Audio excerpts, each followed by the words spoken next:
Bwana Yesu asifiwe, wapendwa katika Kristo. Mimi ni mchungaji Amani Alimasi Samuel, hayo ndiyo majina yangu. Nilipenda tuingie kwenye somo letu ambalo liko titile roho na mwili. Kichwa cha neno ambao cha funzo ya siku ya leo inazungumzia roho na mwili. Basi katika mafunzo haya ya roho na mwili tutaenda kuangalia katika kitabu cha Yohana sura yake ya 3 na mstari wake wa 5 hadi 7. Yohana sura yake ya 3 mstari wa 5 hadi 7 inazungumza kama ifuatavyo.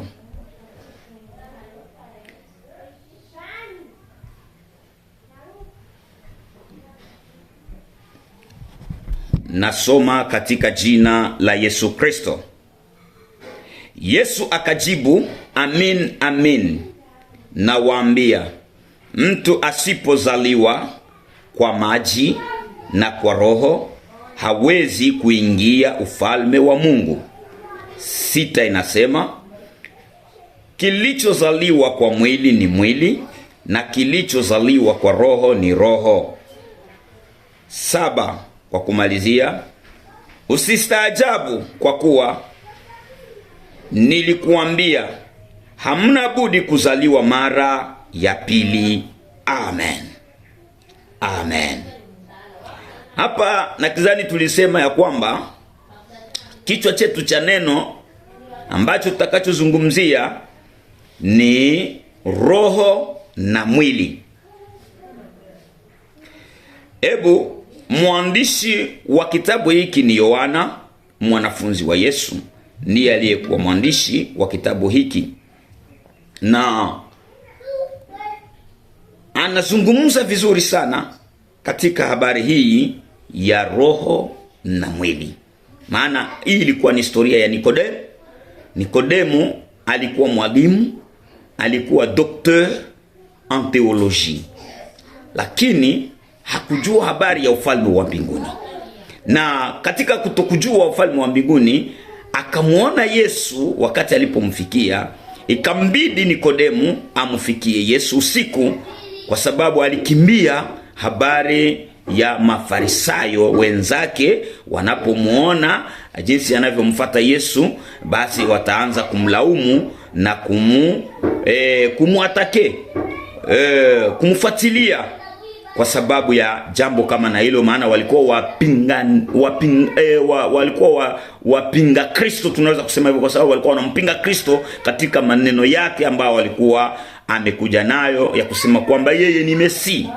Kwa hiyo ndugu yangu mpendwa, hapa akamuuliza kuhusu habari ya ufalme, na wakati alipomuuliza katika habari ya ufalme, ni hapo Yesu alianza kumjibu Nikodemu. Akamwambia ya kwamba amin amin nakuambia, mtu asipozaliwa kwa maji na kwa roho hawezi kuingia mufalme wa Mungu. Kilichozaliwa kwa mwili ni mwili na kilichozaliwa kwa roho ni roho. Na sisi tunazungumzia leo habari ya roho na mwili. Yaani katika hii mambo mawili, katika hii roho na mwili, ili jambo mbili ni vitu viwili ambavyo havipatani katika maelezo ya Yesu Kristo. Anazungumza ya roho ni roho na mwili ni mwili. Yaani ni vitu viwili ambavyo viko tofauti, haviwezi kuambatana. Maana mapenzi ya mwili inampeleka mtu katika njia nyingine ambao mapenzi ya roho inatofautiana. Yaani mapenzi ya mwili haipendezi roho na mapenzi ya roho haipendezi mwili. Ndo utofauti huyo. Na hiyo ndio kishina chetu cha neno ambao tutaendelea kujifunza. Hebu tunaendelea katika maelezo haya. Ndugu yangu mpendwa, mtu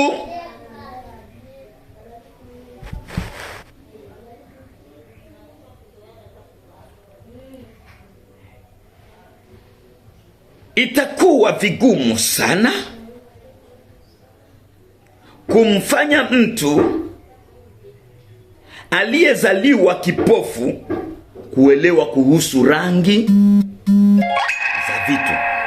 Hapa ninatoa ni mfano. Ni vigumu sana mtu aliye kipofu unaambie rangi ya hii nguo ambayo iko hapa. Eske kweli ana uwezo wa kuzungumza na kusema ya kwamba ina rangi fulani? Kwa huyu mtu ni vigumu. Ingawa tunaeleza ni nyekundu au anga ni blue, na kwamba vitu tofauti vina rangi tofauti, itakuwa vigumu sana kwa mtu huyo kutuelewa sisi habari hiyo ambao tunatafuta kumuingiza ndani. Vivyo hivyo wale walio katika mwili hawawezi kuelewa mambo ya roho, kwa sababu ni kama wamevaa miwani ya rangi nyeusi sana. Hawawezi kuona. Mtu akivaa miwani ya rangi nyeusi sana hawezi kuona vizuri. Ni vigumu yeye kuona. Na ndivyo ilivyo mtu wa mwili hawezi kufafanua na kutambua habari za kiroho. Haleluya. Haleluya. Maana mwili hawezi kutambua mambo ya roho.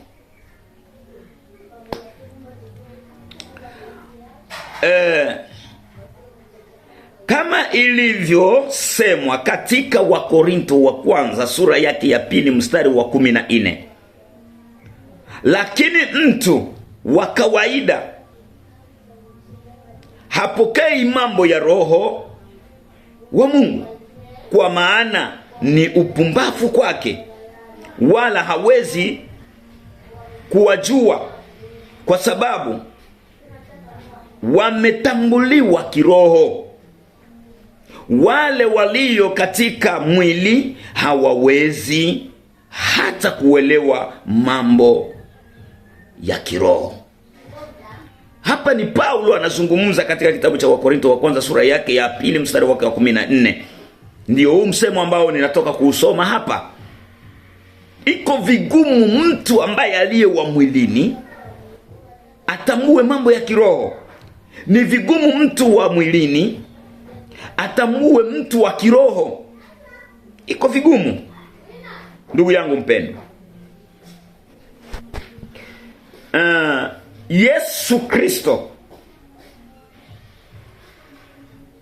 akajibu, amini nawaambia, mtu asipozaliwa kwa maji na kwa roho hawezi kuingia katika ufalme wa Mungu.